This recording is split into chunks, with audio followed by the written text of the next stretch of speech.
Hi అండి, నేను మీ Shilpa Vinay. Welcome to Vinsi kitchen. ఈ రోజైతే మనం నోరూరించే 4 రకాల రోటి పచ్చడి రెసిపీస్ని చూద్దాము. బీరకాయ పచ్చడి, కొబ్బరి వేసి చేసే బీరకాయ పచ్చడి, క్యాబేజీ పచ్చడి. ఈ క్యాబేజ్ పచ్చడి అయితే అసలు క్యాబేజ్తో చేసామని చెప్తే కానీ తెలియదండి, అంత బాగుంటుంది. వాతావరణం కూడా చల్లగా ఉంది కదా, కర్రీస్తో కంటే కూడా పచ్చళ్ళతోనే బాగా తినాలనిపిస్తుంది కదా.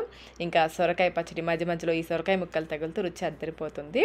ముందైతే మనం గోంగూర పచ్చడి ఎలా తయారు చేసుకోవాలో చూద్దాము. ఈ పచ్చడి కోసం ముందుగా స్టవ్ పైన ప్యాన్ పెట్టేసి 1 టీ స్పూన్ ఆయిల్, ఎక్కువ వేసుకోవద్దు, 1 టీ స్పూన్ వేసుకుని 1/2 టీ స్పూన్ మెంతులు వేసుకుని కొంచెం వేయించుకోండి. ఇవి కొంచెం వేగిన తర్వాత 1 టీ స్పూన్ ఆవాలు, 3/4 టీ స్పూన్ జీలకర్ర వేసుకుని ఒకసారి కలిపేసుకుని 8 నుంచి 10 వరకు ఎండుమిర్చిని ఈ విధంగా తుంపి వేసుకోవాలి. గోంగూర పులుపుని బట్టి ఎండుమిర్చి కొంచెం ఎక్కువ కానీ తక్కువ కానీ వేసుకోవచ్చు. అలాగే మీ కారాన్ని తగ్గట్టుగా చూసి వేసుకోండి. ఈ విధంగా లో ఫ్లేమ్లో బాగా క్రిస్పీగా వేయించేసుకుని వీటిని ఒక ప్లేట్లోకి తీసేసి పూర్తిగా చల్లారనివ్వాలి. ఇక్కడ నేను 2 పెద్ద కట్టల గోంగూర తీసుకున్నాను. గోంగూర ఆకులు ఒలిచేసుకుని శుభ్రంగా 2-3 సార్లు కడిగేసుకోండి, ఇసుక మట్టి లేకుండా కడిగేసుకోవాలి. దీంతో పాటుగా 1 కట్ట పుదీనా కూడా వేసుకోవాలి. పుదీనా వేయడం వల్ల పచ్చడికి మంచి రుచి వస్తుంది. ఒకసారి తప్పకుండా ఇలా ట్రై చేయండి. ప్యాన్లో 2 టేబుల్ స్పూన్ వరకు నూనె వేసేసి కాగిన తర్వాత పుదీనా, కడిగి పెట్టుకున్న పుదీనా, అలాగే కడిగి పెట్టుకున్న గోంగూర కూడా వేసేసుకోవాలి. ప్యాన్ పెద్దదైతే మొత్తం ఆకంతా ఒకేసారి వేసేసుకోండి. అది కొంచెం చిన్న ప్యాన్ కదా, నేను 2 సార్లుగా వేస్తున్నాను. ఒకసారి వేసిన ఆకు కొంచెం మగ్గిన తర్వాత మరి కొంచెం ఆకు వేసుకోవాలి. ఫ్లేమ్ అయితే లోలోనే ఉండాలి. దీంతో పాటుగా 4-5 పచ్చిమిర్చిని తుంపి వేసేసుకోవాలి. అలాగే కొంచెం చింతపండు, మీరు తీసుకున్న గోంగూర పుల్లగా ఉంటే ఈ మాత్రం చింతపండు సరిపోతుంది. లేదు ఆకు పులుపు తక్కువగా ఉంది అనిపిస్తే కొంచెం చింతపండు ఎక్కువ వేసుకోండి. మనం గోంగూరతో పాటు పుదీనా కూడా వేసాం కదా, అందుకనే చింతపండును చూసి వేసుకోవాలి. అలాగే మనం గోంగూరతో పాటు పచ్చిమిర్చి కూడా వేసాం కదా, ఈ పచ్చిమిర్చిని ఎండుమిర్చితో పాటు నూనెలో కూడా వేసి వేయించుకోవచ్చు. కానీ గోంగూరతో పాటు ఉడికితే పచ్చిమిర్చికి మంచి రుచి వస్తుంది. ఇలాగే కలుపుకుంటూ చూడండి, ఆకు ఈ విధంగా మగ్గేంత వరకు ఉడికించుకోవాలి. ఇప్పుడు ఇందులో కొంచెం పసుపు, 1/2 టీ స్పూన్ పసుపు, అలాగే రుచికి సరిపడా సాల్ట్, ఇక్కడ నేను 1 టీ స్పూన్ సాల్ట్ వేస్తున్నాను. ఒకసారి మళ్ళీ అంత బాగా కలిసేలాగా కలిపేసుకుని మూత పెట్టేసి లో ఫ్లేమ్లో ఉడికించుకోవాలి. మాడిపోకుండా మధ్య మధ్యలో కలుపుకుంటూ ఉండాలి. మీకు ఆయిల్ తక్కువగా ఉంది అనిపిస్తే మరి కొంచెం ఆయిల్ వేసుకోవచ్చు. చూడండి, ఈ విధంగా బాగా మగ్గించుకోవాలి. లో ఫ్లేమ్లోనే ఈ విధంగా బాగా ప్యాన్ నుంచి సపరేట్ అయ్యేంత వరకు ఉడికించుకుని స్టవ్ ఆఫ్ చేసేసి పూర్తిగా చల్లారనివ్వాలి. మనం వేయించుకున్న ఎండుమిర్చి పూర్తిగా చల్లారిన తర్వాత మిక్సీ జార్లోకి వేసేసుకుని వీటితో పాటుగా 10 వరకు వెల్లుల్లి రెబ్బలు కూడా వేసేసి గ్రైండ్ చేసుకోవాలి. చూడండి, ఈ విధంగా గ్రైండ్ చేసుకోవాలి. ఇలా గ్రైండ్ చేసేసుకొని ఇప్పుడు ఇందులో మనం ఉడికించి పెట్టుకున్న గోంగూర ఉంది కదా, పూర్తిగా చల్లారిన తర్వాతనే వేసుకోవాలి. వేసేసి ఈ పొడి, ఈ గోంగూర కూడా బాగా కలిసేలాగా కలుపుకోవాలి. ఇలా బాగా కలుపుకున్న తర్వాత పల్స్ మోడ్లో గ్రైండ్ చేసుకుంటే మనకి పచ్చడి రోట్లో దంచినట్లుగా వస్తుంది. మరి ఫాస్ట్గా గ్రైండ్ చేసేయద్దు, పల్స్ మోడ్లో 3-4 సార్లు గ్రైండ్ చేస్తే మనకి చక్కగా ఆకులు బాగా మెత్తగా అయిపోకుండా చూడండి ఈ విధంగా రోట్లో దంచినట్లుగా వస్తుంది. ఇలా గ్రైండ్ చేసేసుకుని ఇప్పుడు మనం పచ్చడికి పోపు వేసేసుకుందాము. ప్యాన్లో 2-3 టేబుల్ స్పూన్ల వరకు నూనె వేసేసి నూనె కాగిన తర్వాత 1/2 టీ స్పూన్ ఆవాలు, 1/4 టీ స్పూన్ జీలకర్ర, 1 టీ స్పూన్ పచ్చిశనగపప్పు, 1 టీ స్పూన్ మినపగుళ్ళు వేసి వేయించుకోవాలి. పోపు గింజలు వేగిన తర్వాత 2 ఎండుమిర్చి, 5-6 వెల్లుల్లి రెబ్బల్ని కొంచెం క్రష్ చేసి వేసుకోవాలి. ఇవి కూడా వేగిన తర్వాత కొంచెం కరివేపాకు, చివరిగా కొంచెం ఇంగువ, 1/2 టీ స్పూన్లు సగం వరకు 1/8 టీ స్పూన్ ఇంగు కూడా వేసేసుకుని స్టవ్ ఆఫ్ చేసేసుకోండి. ఆ వేడికి వేగిపోతాయి.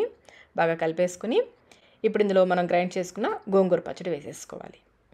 నాకు కొంచెం పచ్చడిలో ఉప్పు తక్కువైందండి, కొంచెం సాల్ట్ వేస్తున్నాను. మీరు కూడా ఒకసారి టేస్ట్ చెక్ చేసుకుని తక్కువ అనిపిస్తే కొంచెం వేసుకోండి. అలాగే బాగా పెద్ద ముక్కలుగా కట్ చేసుకున్న ఉల్లిపాయ, ఒక మీడియం సైజు ఉల్లిపాయని ఈ విధంగా విడివిడిగా చేసుకొని వేసుకోవాలి. ఈ పోపు, ఉల్లిపాయ ముక్కలు పచ్చడిలో బాగా కలిసేలా కలుపుకోవాలి. అంతేనండి, గుమగుమలాడే గోంగూర పచ్చడి రెడీ అయిపోయింది. ఇందులో మనం పుదీనా కూడా వేసాం కదా, దానివల్ల మంచి టేస్ట్ వస్తుంది. అలానే పచ్చడేమి పుదీనా స్మెల్ రాదు, కానీ పుదీనా వల్ల మంచి టేస్ట్ వస్తుంది. మనం పుదీనా వేసాము అని చెప్తే కానీ తెలియదు. ఒకసారి ఈ పద్ధతిలో అయితే మీరు తప్పకుండా ట్రై చేయండి. ట్రై చేసి మీకు టేస్ట్ ఎలా అనిపించిందో మాకు కమెంట్ రూపంలో తెలియచేయండి. ఇప్పుడైతే మనం క్యాబేజ్ చట్నీ ఎలా తయారు చేసుకోవాలో చూద్దాము. స్టవ్ పైన ప్యాన్ పెట్టేసుకుని 1 టేబుల్ స్పూన్ నూనె వేసి నూనె కాగిన తర్వాత 2 టేబుల్ స్పూన్ల పల్లీలు వేసుకుని వేయించుకోవాలి. ఇవి కొంచెం సగం వరకు వేగిన తర్వాత 1 టేబుల్ స్పూన్ పచ్చిశనగపప్పు, 1 టేబుల్ స్పూన్ మినపగుళ్ళు కూడా వేసుకుని వేయించుకోవాలి. వీటిని కూడా సగం వరకు వేయించుకోవాలి. మీరు పల్లీలకు బదులుగా నువ్వులు కూడా వేసుకోవచ్చు. ఇవి సగం వరకు వేగిన తర్వాత 1 టీ స్పూన్ ధనియాలు, 1 టీ స్పూన్ జీలకర్ర కూడా వేసుకొని వేయించుకోవాలి. ఒకసారి బాగా కలిపేసుకొని ఇందులో 2-3 ఎండుమిర్చిని తుంపి వేసేసుకోండి. అలాగే 3-4 పచ్చిమిర్చి, 2-3 రెమ్మల కరివేపాకు కూడా వేసుకుని బాగా వేయించుకోవాలి. ఎండుమిర్చి, పచ్చిమిర్చి మీ కారాన్ని తగ్గట్టుగా వేసుకోండి. పచ్చిమిర్చి, ఎండుమిర్చి, కరివేపాకు అన్నీ కూడా బాగా వేగిపోయాయి కదా, ఇప్పుడు వీటిని ఒక గిన్నెలోకి తీసుకుని పక్కన పెట్టేసుకోండి. మళ్ళీ ప్యాన్లో 1 టేబుల్ స్పూన్ నూనె వేసేసి మిగిలిన క్యాబేజ్ ఉంది కదా, నేను సగమేమో కర్రీ చేశాను, ఫ్రై చేశాను కదా, మిగిలిన సగంతో పచ్చడి చేస్తున్నాను. ఇది కూడా 1/2 కిలో ఉంది. క్యాబేజ్ని మరీ చిన్న ముక్కలుగా కట్ చేయాల్సిన అవసరం లేదు. ఈ విధంగా కొంచెం పెద్ద పెద్ద ముక్కలుగా కట్ చేసేసుకోవచ్చు. ఒకసారి బాగా కలిపేసి మూత పెట్టేసి లో ఫ్లేమ్లో ఈ క్యాబేజ్ కొంచెం ట్రాన్స్పరెంట్గా అయ్యేంత వరకు ఉడికించుకోవాలి. మాడిపోకుండా మధ్య మధ్యలో కలుపుకుంటూ ఉండాలి. చూడండి ట్రాన్స్పరెంట్గా అయింది కదా. ఇప్పుడు ఇందులో కొంచెం పసుపు మరీ ఎక్కువ వేసుకోవద్దు, కొంచెం వేసుకుంటే సరిపోతుంది. అలాగే కొంచెం ఉప్పు, ఇంకా ఒక పెద్ద టమాటోని పెద్ద ముక్కలుగా కట్ చేసి వేసుకోండి. ఒక టమాటో అయితే సరిపోతుంది. ఒకసారి అంతా మళ్ళీ బాగా కలిసేలాగా కలిపేసుకుని ఈ టమాటో బాగా మెత్తబడేంత వరకు మధ్య మధ్యలో కలుపుకుంటూ ఉడికించుకోవాలి. మూత పెట్టేసి లో ఫ్లేమ్లో ఉడికించుకోవాలి. టమాటో చూడండి బాగా ఉడికిపోయింది కదా. ఈ విధంగా ఉడికించేసుకుని ఇప్పుడు ఇందులో కొంచెం చింతపండు, ఒక చిన్న ఉసిరికాయ సైజ్ అంత చింతపండుని విడివిడిగా చేసి వేసేసుకోండి. అలాగే కొంచెం కొత్తిమీర కూడా వేసేసుకుని స్టవ్ ఆఫ్ చేసేసుకోండి.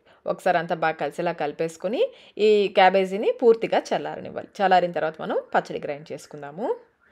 ముందు మిక్సీ జార్లో వేయించుకున్న పప్పులు, పచ్చిమిర్చి, ఎండుమిర్చి ఉన్నాయి కదా, అవి వేసేసుకొని 8 వెల్లుల్లి రెబ్బలు, రుచికి సరిపడినంత ఉప్పు, ఆల్రెడీ మనం క్యాబేజీలో కొంచెం వేసాం కదా, చూసి వేసుకోండి. ఈ పచ్చడిలో నీళ్ళు అయితే అస్సలు వేయొద్దు. ఈ విధంగా కొంచెం పలుకులుగా గ్రైండ్ చేసుకోవాలి. ఇప్పుడు ఇందులో పూర్తిగా చల్లారిన క్యాబేజ్ కూడా వేసేసుకొని మధ్య మధ్యలో ఆపుకుంటూ కొంచెం పలుకులుగా ఉండేలాగా గ్రైండ్ చేసుకోవాలి. మరి మెత్తగా గ్రైండ్ చేసేయొద్దు.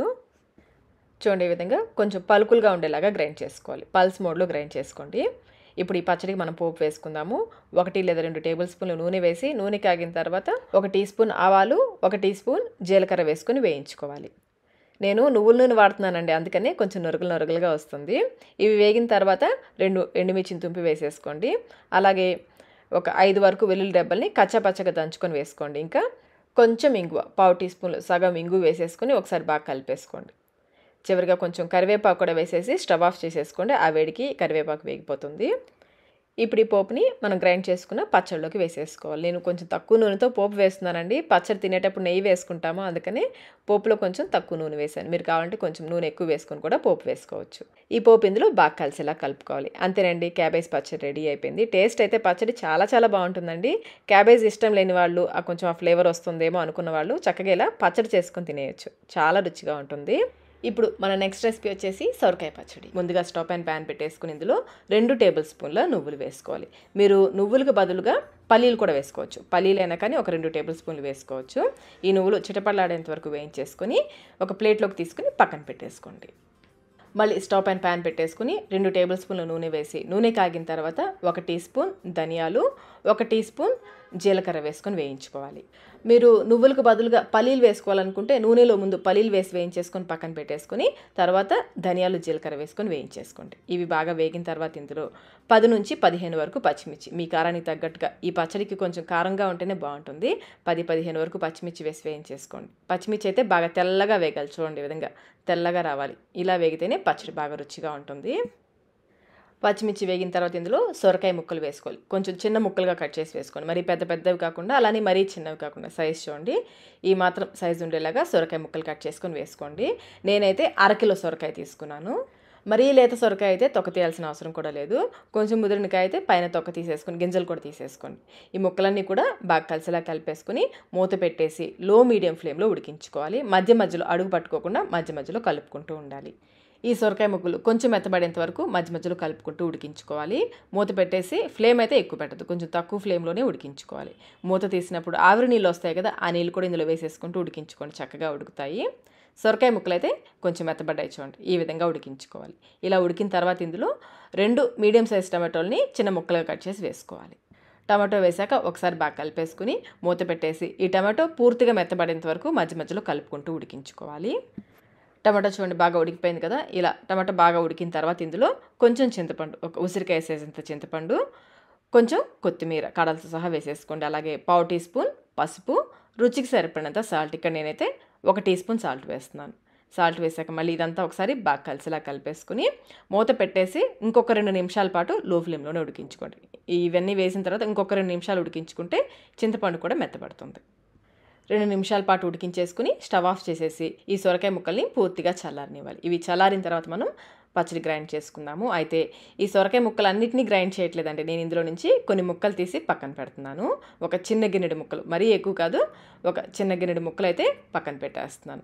మిగిలిన ముక్కల్ని మనం గ్రైండ్ చేసుకుందాం. ఈ ముక్కల్ని పక్కన పెట్టేసుకుని ఇప్పుడు మిక్సీ జార్లో ముందు నువ్వులు వేసుకుని మెత్తగా గ్రైండ్ చేసుకోవాలి. నువ్వులైతే నువ్వులు, పల్లీలు అయితే పల్లీలు. ముందు వీటిని మెత్తగా గ్రైండ్ చేసుకున్న తర్వాత ఈ సొరకాయ ముక్కలు వేసుకోవాలి. వీటితో పాటుగా 7-8 వెల్లుల్లి రెబ్బలు కూడా వేసేసి మెత్తగా మధ్య మధ్యలో ఆపుకుంటూ కలుపుకుంటూ మెత్తగా గ్రైండ్ చేసుకోవాలి. ఈ పచ్చడి గ్రైండ్ చేసేటప్పుడు నీళ్లు పోయకూడదు, సొరకాయలో ఉన్న నీళ్ళే సరిపోతుంది.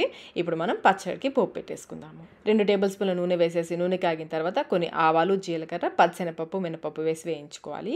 ఈ పోపు గింజలు వేగిన తర్వాత 2-3 ఎండుమిర్చి తుంపి వేసేసుకోండి. అలాగే 5-6 వెల్లుల్లి రెబ్బల్ని లైట్గా దంచి వేసేసుకొని వేయించుకోవాలి. ఇవి బాగా వేగిన తర్వాత ఇందులో కొంచెం ఇంగువ, 1/2 టీ స్పూన్లు సగం ఇంగువ, 2-3 రెమ్మల కరివేపాకు, ఇంకా కొంచెం సన్నగా తరిగిన కొత్తిమీర కూడా వేసేసుకుని ఈ కరివేపాకు క్రిస్పీగా అయ్యేంతవరకు వేయించేసుకోండి.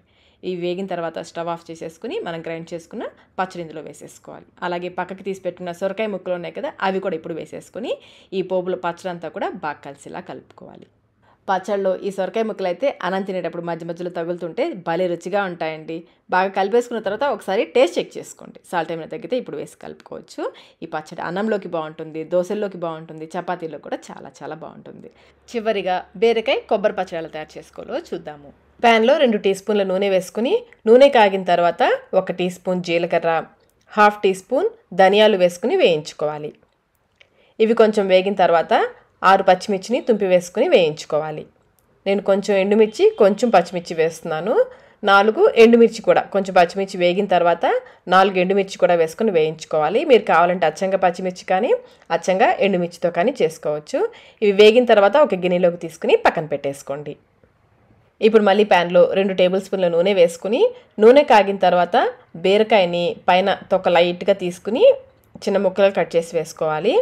ఇది వచ్చేసి 1/2 కిలో కంటే కొంచెం తక్కువ ఉంటుంది, 400 గ్రాముల వరకు ఉంటుంది.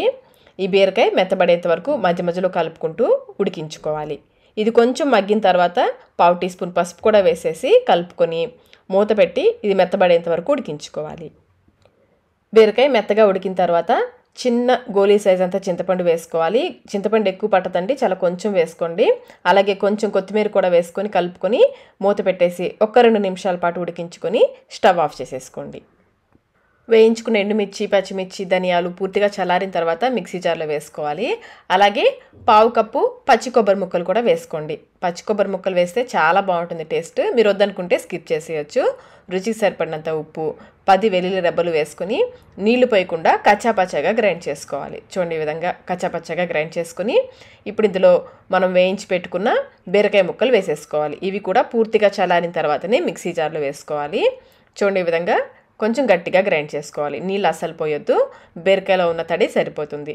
ఇప్పుడు మనం పచ్చడికి పోపు వేసుకుందాము.